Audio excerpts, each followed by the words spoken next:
تاریخ کو بدل دیں، حرام کو حلال کر دیں، حلال کو حرام کر دیں۔ یہی ہمارے ہاں بھی ایک پوپ ہوتے ہیں، یہ جو ہمارے اسماعیلی ہیں، ان کا جو امام حاضر ہے وہ معصوم ہے، اور وہ جس چیز کو چاہے حلال کر دے، جس چیز کو چاہے حرام کر دے۔ ایک پکچر کبھی کسی زمانے میں دیکھی تھی، ہیلن آف ٹرائے۔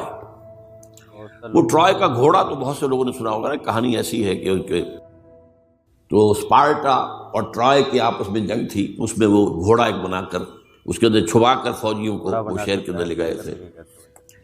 اس جنگ میں ایک موقع پر جو ان کا سب سے بڑا، یونانیوں کا جو سب سے بڑا سردار تھا، وہ جو ان کا سب سے بہادر شمار ہوتا تھا، وہ قتل ہو گیا۔ تو ایک یونانی جو ہے دوسرا سردار کھڑا ہو کر کہتا ہے ہائے ہیلو نمسکار ست سری اکال جی، السلام علیکم۔ تو میں ایک ویڈیو لے کے آیا ہوں ڈاکٹر اسرار احمد جی کا۔ یہ ویڈیو میں کافی اچھی بات بتائی جا رہی ہے، تو یہ ویڈیو کو آپ اسکپ نہ کیجیے، یہ ویڈیو کو آپ پورا دیکھیے، اور یہ ویڈیو اچھی لگ رہی ہے تو لائک کریں، شیئر کریں، ان چینل کو سبسکرائب بھی کر لیں، بیل آئیکن کو دبانا نہ بھولیں تاکہ ایسی ویڈیو آپ کے پاس آتی رہے۔ This is the end of Greek bravery, but not of Greek treachery. یہ یونانیوں کی بہادری کا تو خاتمہ ہو گیا اس شخص کی موت کے ساتھ، یونانیوں کی عیاری تو ختم نہیں ہوئی نا۔ تب اس نے پھر یہ پہلے تو پسپائی کروا دی، سب کے سب چلے گئے۔ اب یہ ٹرائے والے دیکھ رہے جا رہی ہیں فوجیں چلی گئیں، جہازوں میں بیٹھ کے بھی روانہ ہو گئے۔ پھر کچھ عرصے کے بعد واپس آئے، خفیہ طور پر گھوڑا بنا کر لائے بہت بڑا، اس کے پیٹ میں اپنے فوجی بھرے۔ اب وہ جو ہے لوگوں نے دیکھا بعد میں ٹرائے کا گھوڑا ہے، اس کو لوگ اندر لے گئے، وہ خوشیاں منا رہے ہیں فتح کی۔ رات کو جب وہ شراب کے نشے میں دھت ہو چکے ہوئے تھے، وہ اس میں سے نکلے، پیٹ میں سے انہوں نے قتل کیا ہے۔ تو وہ ٹریچری ہے۔ تو یہودیوں کی بریوری تو ختم ہو گئی جبکہ خیبر فتح ہو گیا، اور وہاں کے بڑے بڑے قلعے حضرت علی رضی اللہ تعالیٰ عنہ کے دست مبارک سے، اور ان کا بہت بڑا مرحب، بہت بڑا سردار، بہت بڑا طاقتور، وہ قتل ہوا حضرت علی کے ہاتھ رضی اللہ تعالیٰ عنہ۔ But not the Jewish treachery. وہ ٹریچری اب شروع ہوتی ہے حضرت عثمان کے زمانے میں۔ عبداللہ ابن سبا ایک یہودی ہے یمن کا، وہ اسلام کا لبادہ اوڑھ کر اسلام میں آ گیا مدینے میں۔ یہاں اس نے اس معاشرے کا خوب تجزیہ کیا، یہاں کیا کیا چیزیں ہیں، کون کون سی فورسز ایٹ پلے ہیں، میں کس دکھتی رگ کو چھیڑ سکتا ہوں۔ میں نے محسوس کیا کہ بنو ہاشم اور بنو امیہ کی بڑی پرانی جو ہے چپقلش اور مسابقت، ایک طرح کا مقابلہ قریش کے ان دو بڑے گھرانوں کے اندر، یہ ان کی ہڈیوں کے اندر ہے، اس کو اٹھایا۔ اب عجیب بات اصل میں یہ ہے کہ خلیفہ اول نہ بنو امیہ میں سے تھے نہ بنو ہاشم میں سے، بنو ہاشم اور بنو امیہ کا معاملہ تھا۔ قریش تو سب ہے، تو قریش جو ہے ایک بڑا قبیلہ تھا، اس میں گھرانے یہ تھے، بنو امیہ، بنو ہاشم۔ حضرت ابو بکر نہ بنو ہاشم میں سے تھے نہ بنو امیہ میں سے تھے، بنو تیم میں سے تھے، چھوٹا سا قبیلہ تھا۔ حضرت عمر بھی نہ بنو ہاشم میں سے تھے نہ بنو امیہ میں سے تھے، بنو عدی میں سے تھے۔ اب یہ حضرت عثمان تھے کہ جو بنو امیہ میں سے تھے۔ یہاں سے اس نے اٹھائی بات اور ایسی ایسی باتیں شروع کی جو عوام جو ہیں، جو پورا رسوخ فی العلم حاصل نہیں ہوتا، وہ اس کے اندر بہہ جاتے ہیں۔ دیکھو یہ کیسے ہو سکتا ہے کہ ہمارے نبی جو ہیں وہ تو زمین میں دفن ہیں اور عیسیٰ جو ہے آسمان پر بیٹھے ہیں، اور عیسیٰ تو دوبارہ آئیں گے اور ہمارے نبی نہیں آئیں گے وہ بھی آئیں گے، اور ہر نبی کا ایک وصی ہوتا ہے، محمد کا وصی علی ہے، اسے ہونا چاہیے خلیفہ، وہ بنو ہاشم میں سے۔ باقی جو بھی خلیفہ بنا ہے غاصب ہے، ابو بکر غاصب، عمر غاصب، اور اب جو ہے سب سے بڑا غاصب نہیں غصاب کہہ لیں اس کو، وہ تو بنو امیہ میں سے عثمان۔ ہاؤ کم، کیسے خلافت اس کی؟ اور اس نے اس تک بات بڑھائی ہے کہ حضرت علی تو خدا ہیں، اوتار ہیں خدا کا۔ یہ ساری چیز آج بھی یا علی مدد کا نعرہ جو لگ رہا ہے، یہ وہی سبائیت کے اثرات ہیں۔ یہ ساری باتیں اس نے پھیلائیں اور فتنہ برپا کیا،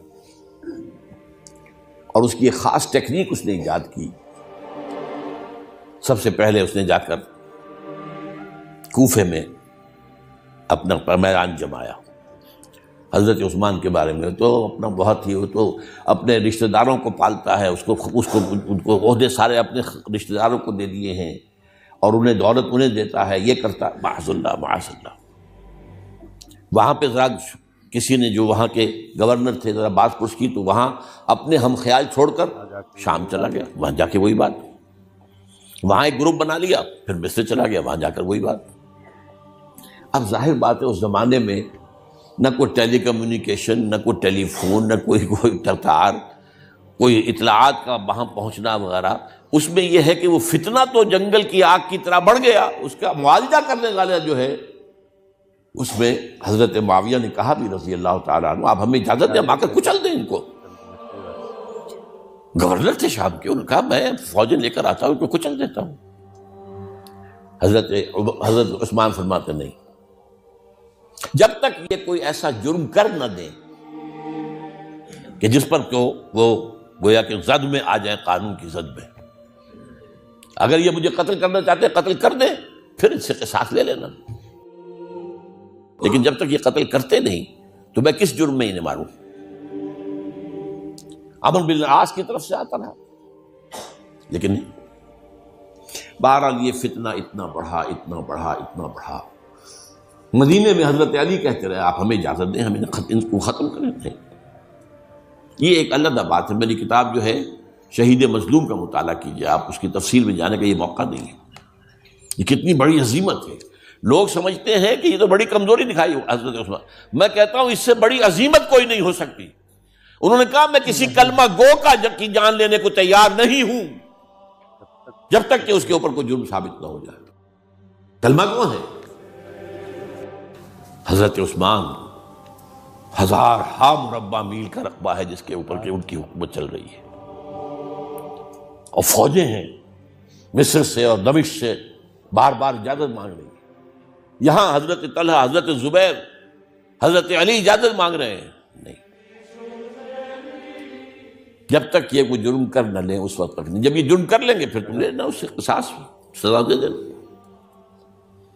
چنانچہ آخری وقت تک بھی یہ ہوا ہے کہ حضرت علی کے دونوں صاحبزادے حضرت حسن، حضرت حسین، حضرت عثمان کے دروازے پر کھڑے پہرا دے رہے تھے، عبداللہ ابن زبیر پہرا دے رہے تھے، لیکن وہ جو بلوائی تھے وہ پچھواڑے سے کہیں دیوار پھلانگ کے گئے، انہوں نے حضرت عثمان کو شہید کیا رضی اللہ تعالیٰ۔ یہ ہے اصل میں یہودیت کا بیک لیش، یہودیت کا انتقام، اور جو سازشی ذہن اللہ نے ان کو دے رکھا ہے اس میں کوئی شک نہیں۔ ذہین انتہائی تباہ قوم، لیکن ان کا جسے ہم کہتے ہیں ایول جینیس، تو ان کی ذہانت کا جو ہے میدان سازش، اور اس میں اتنے ماہر ہیں کہ وہ زخم لگایا ہے اسلام کو، جسد ملی کو، ابھی تک اس سے خون نکل رہا۔ یہ سنیت اور شیعت کی تقسیم کہاں سے شروع ہوئی؟ وہی سبائیت، وہی سے تو ہے دعا۔ حالانکہ جب حضرت علی کی بیعت ہو گئی ہے تو حضرت علی نے پھر عبداللہ ابن سبا سے کہا توبہ کرو، تم کہتے ہو کہ میں خدا ہوں، توبہ کرو ورنہ میں تمہیں زندہ جلا دوں گا۔ نہیں، تم ہماری جتنی چاہے آگ مالو، ہم کہتے تم اللہ ہو۔ اسے 40 آدمیوں سمیت حضرت علی نے زندہ جلوایا، اور یہ بات اہل تشیع کی کتابوں میں لکھی ہوئی ہے۔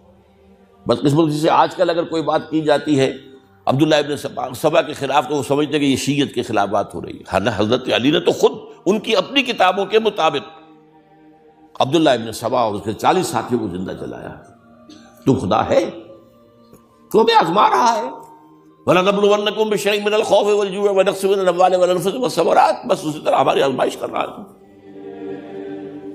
بہرحال یہ ہے پس منظر حضرت عثمان کی شہادت کا رضی اللہ عنہ۔ تاریخ کو بدل دیں، حرام کو حلال کر دیں، حلال کو حرام کر دیں۔ یہی ہمارے ہاں بھی ایک پوپ ہوتے ہیں، یہ جو ہمارے اسماعیلی ہیں ان کا جو امام حاضر ہے وہ معصوم ہے، اور وہ جس چیز کو چاہے حلال کر دے، جس چیز کو چاہے حرام کر دے۔ انہوں نے بھی شریعت ساخت کی ہوئی ہے، اسماعیلیوں پر شریعت نہیں ہے۔ ایک یہ گجرات کے علاقے میں آ کر جب اسماعیلیوں نے اپنی تبلیغ کی ہے تو انہوں نے وہی کیا جو سینٹ پال نے کیا تھا، شریعت ساخت کر دی۔ اور جو ہندوؤں کا عقیدہ تھا اس کے اندر 9 اوتار تھے، 9 اوتار آ چکے ہیں دنیا میں اللہ کے، ان کا کہ حضرت علی 10ویں اوتار ہیں، دشم اوتار، وہ دشم اوتار ان کے عقیدے میں شامل ہو گیا، اور جو ان کا امام حاضر ہے اسے پورا اختیار حاصل ہے، شریعت کی جس چیز کو چاہے منسوخ کر دے، جو چیز چاہے حرام قرار دے دے، جو چیز چاہے حلال قرار دے دے، یہ ہے دین۔ تو اتخذوا احبارهم ورهبانهم، تو یہ تو گویا کہ خدائی بنا لیا، یہ اختیار تو خدائی ہے۔ اربابا من دون اللہ، انہوں نے اللہ کے سوا ان کو بھی رب بنا لیا ہے، والمسیح ابن مریم، اور مسیح ابن مریم کو تو پوچھتے ہیں۔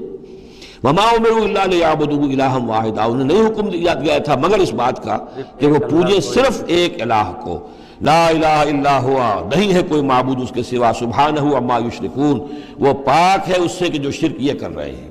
یہ اسماعیلی اس وقت جو ان کے امام ہیں، آغا خان تھے، آغا خان کے پوتے اب ان کے امام ہیں، اب کریم آغا خان، یہ ان کے نزدیک امام معصوم ہیں، ان سے کسی خطا کا امکان ہی نہیں۔ سر سلطان محمد خان جو آغا خان تھے، ان کے تو یہ الفاظ بھی منقول ہوئے ہیں کہ جب میں شراب پیتا ہوں تو شراب جب میرے ہونٹوں کو مس کرتی ہے تو پاک ہو جاتی ہے۔ یعنی یہ امام معصوم تو وہ شے ہے کہ جس سے کوئی ناپاک چیز چھوئے گی تو پاک